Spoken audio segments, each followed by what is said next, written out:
Business Simulation is an innovative course introduced at the Indian Institute of Management, Lucknow, with the aim to bridge the gap between theory and practice in management education. Created, curated, and run by Professor Mrityunjay Tiwari, this course delivers a unique experience where select board games are used to simulate an environment close to how real-life business scenarios function.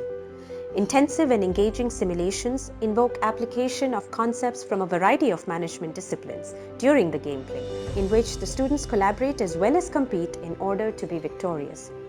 Through this exercise and the subsequent brainstorming led by the experienced instructor, the students understand trade-offs in decision-making, see the repercussions of their actions within a controlled yet dynamic classroom environment, and thereby internalize the concepts they applied.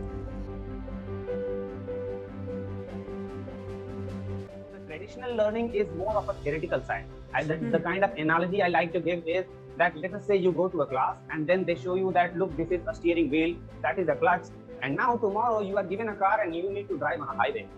You can imagine how scared you would be. Before you put them into such a high-stake world, it's almost like send them to a driving school where a professor is sitting next to them. They are hand-holding them when they are driving this car, so that when they just move out of the business school, they feel much more confident that not only I have theoretical knowledge, I also internalize the trade-off. So it puts them in the driver's seat immediately, and they have the safety of you as their instructor, giving them feedback, help, and support. Also, to just take this analogy, there the cost of making an accident is not that high. At max, what will happen? You will lose the game in a classroom, right? Real life, what would be the end result? You will end up losing billions of dollars of the investors. Business Simulation has won the Most Innovative Course Award in its first year and has very quickly become a popular and much anticipated course amongst the student community.